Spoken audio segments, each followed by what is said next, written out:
Hey guys, my name's Sam and welcome back to Prep Medic. September is National Preparedness Month. My wife and I just bought a brand new vehicle, and because of that, I've created a new kit for her. So in honor of the National Preparedness Month, today I'm going to be going through her car emergency kit.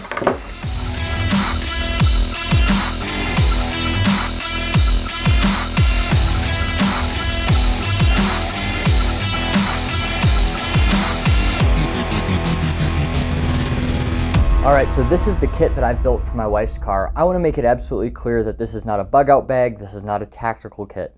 This is a car emergency kit, and everything on the inside is built around that concept. Now the bag itself is the 511 AMP 24, and then on the top I've got their medical gear set. These packs have the ability to have these gear sets removed and something else placed on it. You saw that in the 511 medical backpack. They had the dual carrier gear set. This one just carries a little bit of the medications and trauma supplies that I like to see in a kit. So getting to the medical side of it, my wife is a physician. She is a pathologist though, so a lot of the emergency stuff is not really fresh in her head. Some of the things in here are things she probably wouldn't use. However, if I'm riding with her, then I have the ability to use some of the supplies in here. So opening this up, it's got the red pull tab and then it's a tri-fold down here. In this main pocket, a lot of this is the stuff you kind of come to expect from the kits that I put together. I've got 2 orange cat tourniquets for hemorrhage control.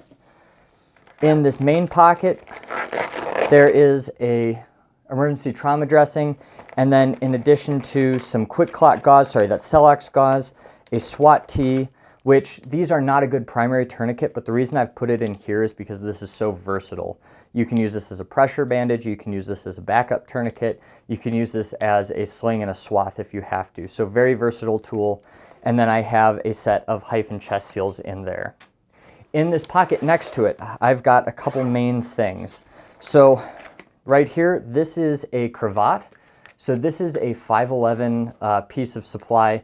It's a burn dressing as well as a cravat. So this can be used for a sling or a swath, but it can also be used as a burn dressing if somebody does have severe burns. The reason I have this in a car kit is because car fires happen. There might be a situation where you have to get somebody out of a car. Next thing is a survival wrap. Now this is just a 511 survival wrap I've had sitting around in my office. I threw this in here. I've got other things that will actually insulate this, so I wouldn't recommend ever just carrying one of these. I'd make sure you have something you can insulate it, or you can get one of the big space blankets that can double as a tarp. That would be a decent thing to put in a car kit of any kind. A small roll of duct tape, and then some nitrile gloves right in here. In this pocket, I've got a saline flush for eye rinsing, wound rinsing, whatever you have, 2 ARS needles, and this is something, honestly, my wife probably would not perform in the field. If I'm with her, I could, but it's more just a just-in-case item I've thrown in. Sharpie, trauma shears, NPA, pen, and some lubricant for the NPA there. On the back, I've got all the minor items. So in here, I've got some hand sanitizer, I have Band-Aids, some hydrocortisone cream, lip balm, and then in here I just went to REI and I picked up a small medical kit. In this kit, it's got antidiarrheal, electrolyte tabs, antihistamines, ibuprofen, acetaminophen, and antacids. So it's got kind of your basic meds that you might need and a couple useful items potentially for in your car. Okay, coming around to the front of the kit, almost forgot this. I do have a rescue tool, and this is from Stat Gear. So it's got a window punch here. This is a spring-loaded window punch to break the tempered glass side windows of your car. It has a main knife there with a serrated edge down at the bottom, and then at the top it has a seatbelt cutter. Now you're going to point out that this kit is probably going to be in the trunk of her car. It's not going to be something that's up with her. This is more for if she had to get somebody else out of a car, not necessarily herself. She's got a window punch and seatbelt cutter that's mounted to the visor of her car. So this is more for other people, not necessarily for her. All right, coming into the small outside pocket, I just have a little red Mophie, which can charge a phone. I think it'll charge an iPhone about halfway, maybe once, and then an iPhone charger. So you know, if her phone does die, she needs to call for help, she has the option of getting this out and charging it up so she can make a couple calls, get help to wherever she is. And then I also have a Petzl headlamp in there. So it's more task lighting, you know, if she needs to light this up to change a tire or to stop and help somebody, or if it's just she needs a light, she has that in there. All right, main pocket of the pack.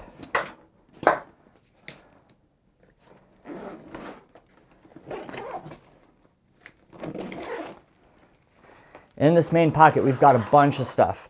So starting up here, she has a hat, just a beanie hat to wear if it's cold. Some mechanics gloves, you know, these are super useful. They can be used for any number of things, but mainly, you know, changing a tire, any kind of maintenance, or helping somebody get changed on their car, something like that. Mechanics gloves are going to come in really useful.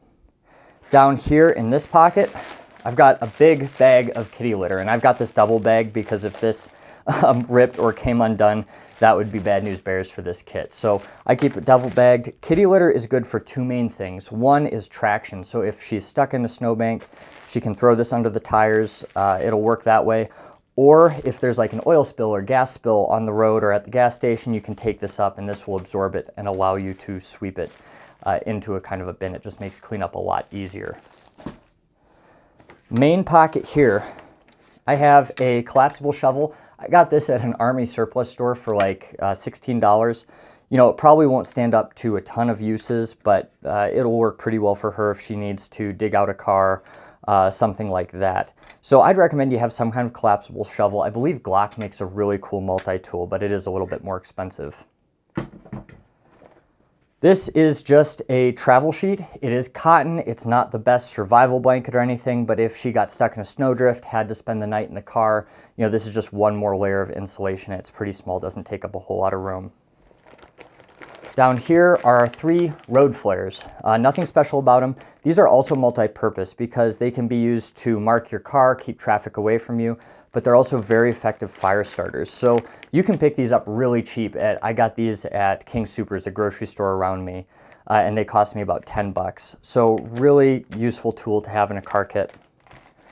Of course, there's jumper cables. You know, a lot of people tell you need a battery pack so you can jump your own car without the help of somebody else. You know, I can definitely see the validity of that.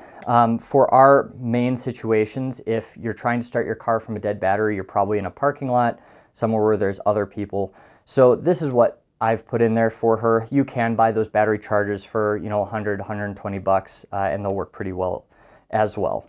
So come a little bit deeper, just some warm clothes, a sweatshirt, and then an extra pair of socks. A safety vest here, and this is for if she has to change a tire or be out on the road, just keeps her visible. This right here is just one of the med sleeves that was in the med pack. This is their all black one that 511 sent me actually. And in here is just a bunch of snacks. So granola bars, there is some energy goo here, so this can be used for a diabetic, put it on their gum, but it also has some caffeine in it. You know, if she had a task to do or was getting really tired driving, something like that, keep her awake. Cliff bars, fig bars, things that won't go bad, won't melt, that have a lot of calories in them to sustain you for a while. In the top, I've got paracord wrapped up, and then a whistle and a compass there. You know, pretty cheap, but if you need to signal for help, will come in handy. In this pocket, there's a bottle of water. So when winter comes, I need to get more of a collapsible water carrier, because when this freezes, it'll burst open. Water's kind of hard to carry in a kit. It's something you should definitely have though. The other thing you can do is if you drain this a little bit, when it freezes, it won't expand. It'll expand up in the bottle, but hopefully it won't tear it apart. Just be aware, if it freezes, you might have kind of a wet kit for a little while. And then finally on this side, I have the Blaze Defense System fire extinguisher. Got another one for her car. And you know, this is not going to put out a full-blown car fire. My hope for it is, you know, wildfires are a big thing here in Colorado. If something's happening on the side of the road, she can stop that. Also, if she has to rescue somebody from a burning car, this can cool surfaces and get the flames at least away from them immediately. so she can drag them out or whatever she needs to do. So that's my thought with this. You know, you could get a much more powerful one. It just wouldn't be as compact and wouldn't fit in here quite as well. As far as flat tires go, her car has a spare tire in it, and then there's also a jack she can use to replace that tire. So I don't have any like quick fill kits or anything in here. Like every kit that I make, I'm sure there's stuff I forgot or overlooked or didn't know about. So if you have any suggestions, leave them in the comments down below, and I will see you next week.